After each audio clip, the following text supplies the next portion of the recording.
20 বছর পর বিকেল বেলায় বারান্দায় বসে গান শুনছিলাম।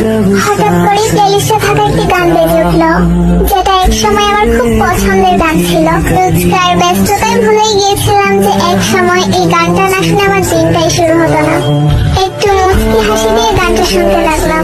তখনই গানটার মধ্যে একটা কণ্ঠ শুনে চোখ দিয়ে আপনা আপনি পানি গড়িয়ে পড়লো। কোনোভাবেই আর নিজেকে কন্ট্রোল করতে পারলাম না।